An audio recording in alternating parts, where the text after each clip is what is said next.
l'enjeu majeur, c'est de contenir, ne pas transporter le contaminant et d'éviter que des gens quittent spontanément les lieux. Donc là, les forces de sécurité, elles ont parfaitement fonctionné.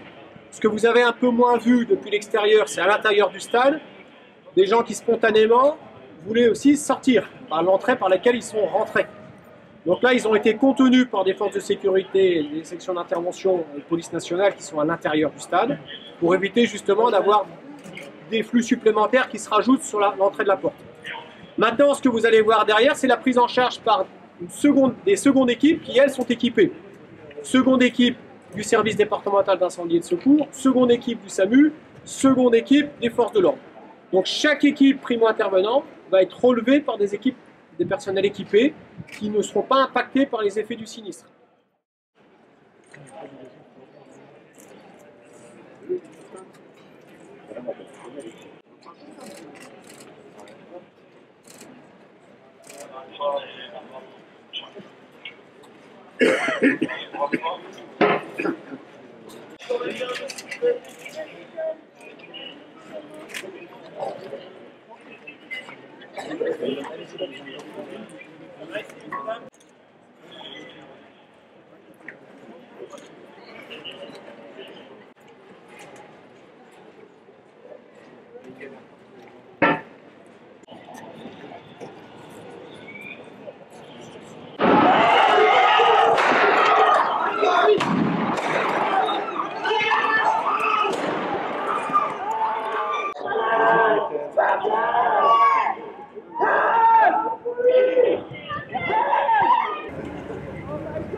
Un suspect, vous avez vu, qui a été appréhendé, il va être décontaminé sommairement et sorti, ce qui va être récupéré par les forces de sécurité. C'est de discriminer ceux qui ne sont pas victimes, les impliqués, qui seraient normalement le plus gros des effectifs, et là pour les soustraire de la zone et les emmener vers une zone pour désengorger la zone d'intervention. Donc on va prendre en charge les impliqués qui ont été choqués mais qui ne sont pas impactés par le sinistre.